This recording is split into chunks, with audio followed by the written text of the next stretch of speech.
Bonsoir, bienvenue dans le débat de France 24, un débat auquel vous pouvez participer via les réseaux sociaux. Près de 40 morts, plus de 27 000 déplacés. C'est le bilan des récentes violences en Centrafrique. Ce regain de violence, je vous le rappelle, a commencé le week-end dernier alors qu'un conducteur de taxi-moto a été tué à Bangui, dans le quartier PK5, majoritairement musulman. Alors plusieurs questions ce soir. Allons-nous assister à un nouveau cycle de violence comme on avait pu le voir fin 2013-2014 qui aurait intérêt aujourd'hui à souffler sur les braises à quelques semaines des élections? La transition menée par Catherine Samba Panza est-elle un échec? Eh bien, on va en parler ce soir avec nos invités. Avec vous, Jean-François Akanji, bonsoir. Bonsoir. Vous êtes professeur agrégé à l'école de droit de la Sorbonne, rapporteur général de la commission gouvernance du forum de Bangui. Alain Lamessi, bonsoir. Vous êtes Bonsoir. écrivain, psychologue, conseiller de Karim Mekassoua, qui est candidat également à la présidence qui va intervenir là dans quelques semaines, et qui est également ancien ministre des Affaires étrangères.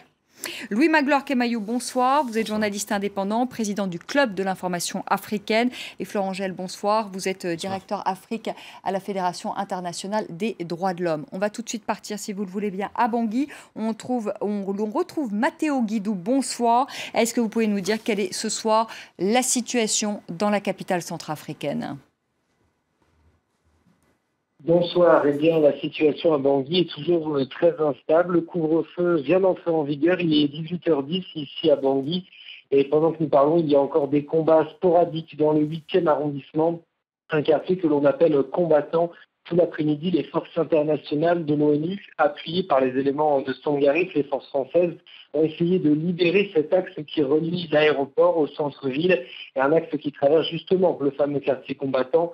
De nombreuses barricades ont été érigées depuis 3 jours sur cette route, notamment, qui est souvent la première à être bloquée quand il y a des événements de ce genre. Mais depuis le début de l'après-midi, les forces internationales font face à une résistance farouche de la part de miliciens anti-Balaka, selon plusieurs sources sécuritaires et selon plusieurs habitants que l'on a pu contacter sur le terrain. Des miliciens anti-Balaka qui harcèlent à l'aide d'armes automatiques et de grenades les forces internationales et les forces françaises. Les hélicoptères français ont tourné eux toute la journée pour appuyer la MINUSCA.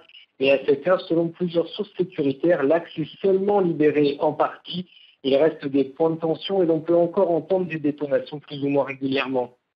Merci Alors, beaucoup. si l'ONU a essayé de libérer cet axe, c'est parce que la présidente de transition sera actuellement en escale à Yaoundé en attente de pouvoir rentrer à Bangui. Merci beaucoup, merci Matteo Guidou en direct de Bangui, la capitale de la Centrafrique. Avant de commencer ce débat, on va tout de suite écouter, si vous le voulez bien, la présidente de la transition, Catherine Samba Panza. C'est au micro de France 24 aux Nations Unies, à l'Assemblée générale des Nations Unies. Elle est interrogée par Gallagher Fenwick.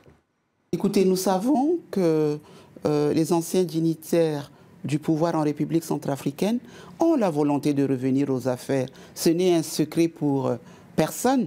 Et sur le terrain, nous savons quels sont les éléments qui agitent, qui instrumentalisent et qui alimentent cette insécurité. L'ancien président en fait partie ? Très certainement. Jean-François Akanji, comment expliquer aujourd'hui ce regain de violence? Parce qu'au départ, finalement, c'est la mort d'un conducteur de taxi-moto et on arrive d'un coup à 40 personnes tuées, 27 000 déplacés en quelques jours. Comment expliquer cela? Bien entendu, observateur comme habitant de Bangui, on ne peut pas se l'expliquer. On peut simplement observer que tout ça n'est pas sorti comme ça. Ce n'était pas une irruption brusque, puisque on a vu, après ce qui a été un crime odieux, bien entendu, le meurtre de ce mototaxi, on a vu la réaction, combien cette réaction était structurée. Les cibles étaient identifiées, et ils étaient dans plusieurs quartiers de Bangui, voire presque dans tout Bangui. Manifestement, la chose avait été préparée. Par qui?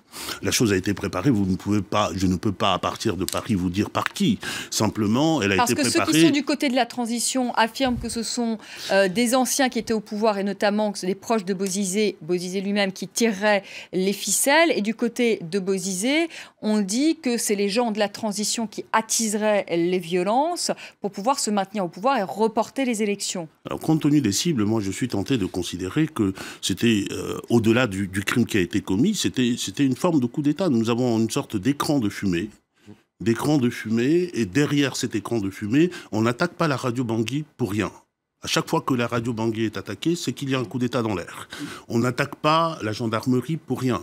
On n'attaque pas les environs ou les abords de la résidence de la présidente pour rien. Il y a des personnes maintenant, quant à savoir si ce sont les anciens, les deux anciens chefs d'État ou d'autres. Ça, je suis dans l'impossibilité, c'est dans l'impossibilité de le dire aujourd'hui.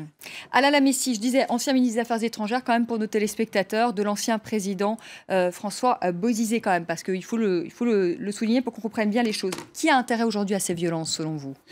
Mais je pense qu'il y a ceux qui étaient exclus du Forum national, ceux qui s'étaient retrouvés au Kenya, à Nairobi, ceux qui pensent que la transition doit s'achever très rapidement pour qu'il y ait une troisième transition, ceux qui pensent qu'on ne peut pas aller aux élections maintenant. Voilà autant d'éléments qui nous font, qui nous poussent à penser que, évidemment, la main de certaines personnes ne sont pas étrangères à ça. Et notamment votre ancien président. C'est pas impossible. Vous étiez ministre des Affaires étrangères. Non, je n'étais pas ministre des Affaires étrangères. C'est Karim Mekassoua qui était ministre des Affaires étrangères. Louis Magloire Kemayou, il y a des partis qui tirent les ficelles ? C'est pas à exclure. Aujourd'hui, on ne peut pas avoir un jugement péremptoire là-dessus. Simplement, il faut se dire qu'il y a quand même eu beaucoup de choses qui se sont passées. Les violences, jusqu'à présent, on est dans une certaine forme d'impunité par rapport à ceux qui ont commis des crimes. Et l'accumulation de toutes ces frustrations peut conduire à ce déferlement de violence que nous avons connu pendant ce week-end. Après, que cela soit instrumentalisé, soutenu plus ou moins directement par des anciens présidents de transition ou de plus long terme, ça, c'est pas à exclure, mais ce qui est certain, c'est que quand on se rappelle que la force Sangaris a été accusée de viol, quand on se rappelle que les forces des Nations Unies ont été accusées également de viol, et qu'au niveau même des violences qu'il y avait eu avant l'intervention de ces forces-là, jusqu'à présent, rien n'a été fait, il faut se dire qu'on avait quand même en face de soi un cocktail assez explosif et que le meurtre de ce moto-taxi n'a été qu'un prétexte pour déclencher... C'est une étincelle qui a permis de mettre le feu aux poudres à Bangui.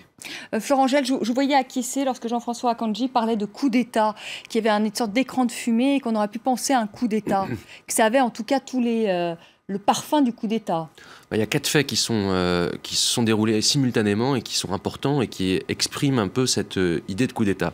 Premièrement, ces violences arrivent au moment où la présidente de transition est à New York. Vacances du pouvoir.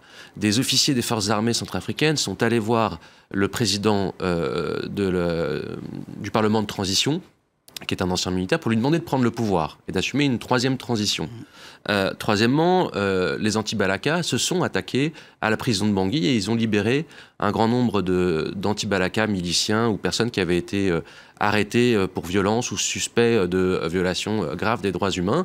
Et des renforts anti-Balaka sont partis de la province et sont arrivés depuis hier soir à Bangui, organisant ce chaos sur la même structure, sur la même façon de faire qu'on a connue en 2013 ou en 2014. Et j'y étais, je peux vous le dire, c'était une véritable stratégie du chaos qui avait pour but de couper les voies d'alimentation à Bangui avec le Cameroun, de couper les voies d'alimentation avec l'aéroport, de provoquer une crise alimentaire à Bangui, et on est dans ce même schéma. Ces groupes armés ont intérêt à créer le chaos parce que ça leur permet de jouer un rôle politique, militaire, qu'ils n'étaient plus en passe de jouer si des élections ont lieu et si le peuple peut enfin choisir librement ses dirigeants. Donc tout ça fait penser quand même à une tentative de coup d'État, une tentative de coup de force, ou tout au moins une élimination de la présidente de la transition comme acteur politique. C'est pas la première fois. Jean-François Akanji, vous craignez un risque de retour aux violences comme on a pu les connaître fin 2013-2014, qu'on revienne à nouveau dans ce cycle de violence ? Cela est à craindre, ce n'est jamais à souhaiter, mais cela est à craindre, on ne sait pas de quoi sera fait l'avenir. Je pense que depuis le début de la transition... Est-ce que la transition peut reprendre le contrôle de la situation ? Finalement, c'est ça, quand on voit que Catherine Samba-Panza n'arrive même plus à rentrer chez elle... Est-ce que la transition peut reprendre le contrôle de la situation ? La transition n'a jamais été en situation d'une maîtrise ou d'avoir les moyens d'une maîtrise totale. Pour quelle raison ? Pour la raison que la transition n'a pas de bras armés. les forces armées centrafricaines n'existent plus depuis longtemps. Il y a un embargo sur les armes à destination de la République centrafricaine, mais nous savons pertinemment que l'embargo sur les armes, cela concerne le commerce licite des armes, c'est-à-dire la fourniture d'armes aux forces nationales. Et nous savons aussi très bien, c'est de notoriété publique en République centrafricaine, que les groupes armés fonctionnent avec des trafics. Il y a des circuits de trafic d'armes, comme il y a des circuits de trafic des matières premières en République centrafricaine, et par voie de conséquence, l'embargo ne porte pas là-dessus. Ce sont, contrairement aux forces armées centrafricaines qui n'ont pas pu se reconstituer, les autres forces ont eu le temps de consolider leur position, y compris à Bangui, y compris au kilomètre 5. Et c'est le résultat de tout cela qui arrive là. Donc, pour répondre à votre question, je pense qu'il faudrait poser la question de savoir si l'ensemble des autorités qui sont à Bangui, qui sont en République centrafricaine aujourd'hui et qui disposent des moyens de la contrainte, peuvent maîtriser cette situation-là. La transition n'y pourra jamais. C'est qui les autres autorités? Les autres autorités, c'est la MINUSCA. Quand on voit que la MINUSCA a déjà du mal, ils sont 10 000 sur place, qu'ils ont déjà du mal, à maintenir la sécurité à Bangui. De mon point de vue, ils ont du mal parce qu'ils veulent bien avoir du mal, parce qu'ils ne remplissent pas la mission pour laquelle ils étaient allés. Et il ne faut pas oublier non plus qu'il y a une dimension très importante. C'est que quand on a commencé à s'attaquer aux musulmans, notamment ceux qui tenaient les petits commerces, l'activité commerciale a été tirée vers le bas. Elle est presque inexistante aujourd'hui. Donc, il y a un besoin de réinjecter à la fois de l'argent, mais de la vie économique, de l'activité économique, qui n'existe pas. C'est-à-dire que la force pourrait arriver à intimider un certain nombre de personnes, mais le désespoir poussera toujours un très grand nombre à aller vers des solutions qui ne sont ni souhaitables, ni à encourager. Et malheureusement, on est dans ce cas de figure. Je ne sais pas si vous êtes déjà allé à Bangui, mais quand vous atterrissez aujourd'hui à l'aéroport de Bangui, vous avez l'impression d'atterrir en pleine ville parce qu'il y a de la vie dans l'aéroport. Et donc, dans ces conditions-là, on ne peut pas dire que la transition a tous les moyens d'atteindre ses objectifs. Elle a les moyens militaires, mais ce n'est qu'un pied. Elle peut marcher sur un seul pied. Et ce pied même est déjà handicapé. Donc, je crois qu'il y a aujourd'hui un besoin à la fois de donner de la vie politique, de donner de la vie économique, mais aussi d'injecter de l'argent pour que la machine reprenne. Et malheureusement, on en est très loin. Alain Lamesti, vous êtes conseiller, je le disais, de Karim Meckasousa, qui était ancien ministre des Affaires étrangères de François Bozizé. Est-ce que dans ce contexte, est-ce qu'on peut organiser ces élections du 18 octobre et du 22 novembre 18 octobre, actuellement, je crois que ça va être difficile. Ça va être difficile compte tenu des tensions dont nous parlons. Mais je pense que ceux qui ont mis en place cette stratégie du chaos ont réussi dans une moindre mesure parce que leur objectif, c'était de ne pas aller aux élections.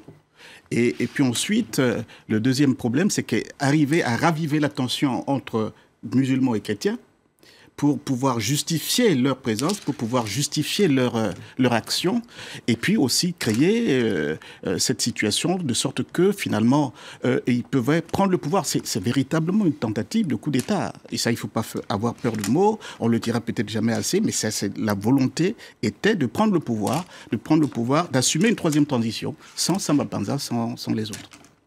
Florent Angèle, est-ce que dans ce contexte, est-ce qu'on peut organiser un scrutin ? Ça vous paraît complètement surréaliste, ça? Non, pas la semaine prochaine. Nous, justement, on préparait une communication publique pour dire il faut aller aux élections parce qu'une transition ne peut pas se dérouler indéfiniment, c'est évident. Pour autant, il faut le faire bien sur l'ensemble du territoire. La Centrafrique est encore quand même un peu coupée en deux entre deux zones d'influence. Peut-être pour avoir une carte, si c'est possible, de la Centrafrique. Voilà, au nord, une zone d'influence avec les ex-Séléka qui sont assimilés aux populations plus musulmanes, mais même si cette différence musulman-chrétien n'est pas une réalité. Et puis l'autre partie du territoire, anti-Balaka, sous cette influence de ces groupes armés, qui sont très liés aux anciennes forces armées centrafricaines qui ont été très largement, vous le disiez, désarmées. Et pourquoi est-ce qu'on ne veut pas réarmer ces forces armées centrafricaines? Simplement parce qu'elles ont été très largement enrôlées sous l'époque de Bozizé et que cet enrôlement a été fait sur des bases ethniques, confessionnelles et familiales. De sorte que une grande partie d'entre eux sont très liés en fait au clan Bozizé et à tout ce groupe-là. Donc si vous réarmez les FACA, vous réarmez un camp supplémentaire du conflit. Donc c'est pour ça que la situation est complexe. Dans ces conditions-là, on va pouvoir tenir des élections une fois qu'on aura rétabli la sécurité. Demander une troisième transition est quelque chose d'illusoire, c'est pour continuer à faire perdurer l'exceptionnel. Or, maintenant, il faut petit à petit faut avancer, c'est-à-dire voilà. faut désarmer, surtout passer par le désarmement. Ça, c'est quand même le point central, le désarmement et puis la réconciliation aussi, dans un second temps. Mais on ne peut pas faire ça si on n'a pas des autorités légitimes. Les autorités légitimes, c'est le vote, c'est le peuple, et pour arriver à ça, il faut un minimum de sécurité. On n'aura pas des élections parfaites, mais il faut quand même des élections qui permettent... Mais est-ce qu'avec 10 000 casques bleus, qui aujourd'hui ont déjà du mal à sécuriser Bangui, comment est-ce qu'on peut, dans ce contexte-là, organiser un scrutin sur l'ensemble du territoire ? Eh ben, il faut reprendre le travail de tricotage qui est la sécurité.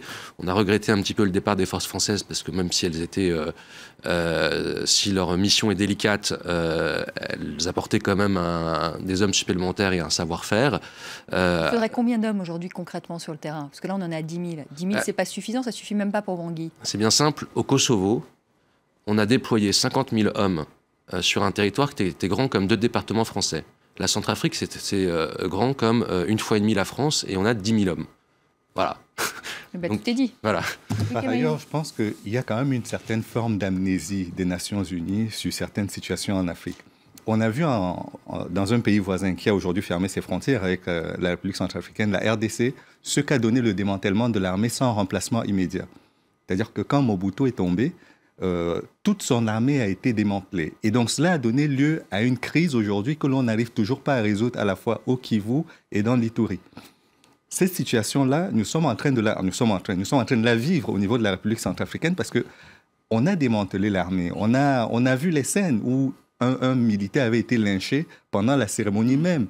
On se rappelle de ces images qui avaient choqué d'ailleurs. Donc, il y a tout ce passé qui est en train de remonter à la surface et je n'ai pas l'impression que les Nations Unies prennent suffisamment en compte tout le danger au-devant duquel va à la fois la transition, mais surtout la présence des Nations Unies sur place. Moi, je pense qu'il aurait été vertueux à la fois pour les Nations Unies et pour Sangaris de créer des cantonnements où ils auraient préparé un embryon d'armée centrafricaine pour prendre le relais une fois qu'ils seraient arrivés au terme de leur mission. Cela aurait été vertueux pour plusieurs raisons.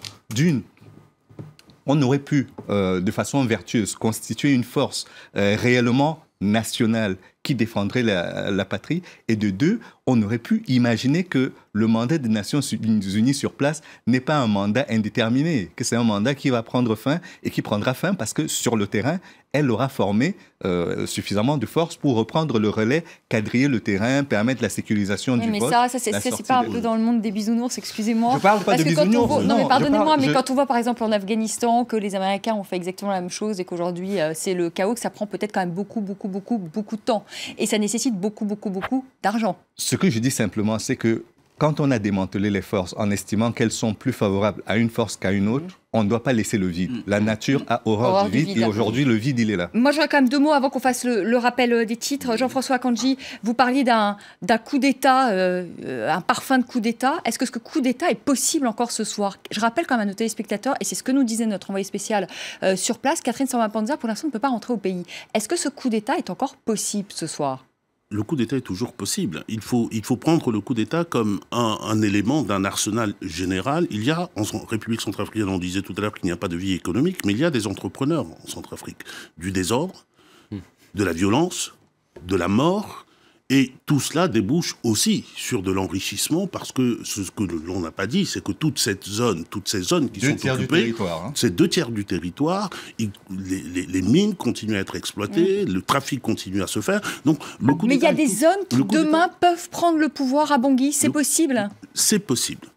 Ah mais c'est possible très rapidement, et on va être un peu plus difficile, parce que ne serait-ce que parce que la MINUSCA est là.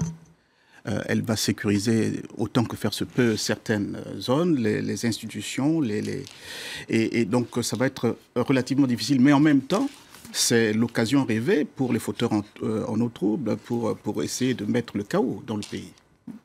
On se quitte le temps du rappel des titres et on se posera quand même la question de savoir si cette transition n'est pas un échec au final et quelle sortie de crise justement pour la Centrafrique.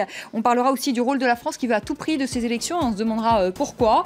A tout de suite, le rappel des titres. Dans un instant, par la situation en Burkina Faso aussi avec des toutes dernières informations.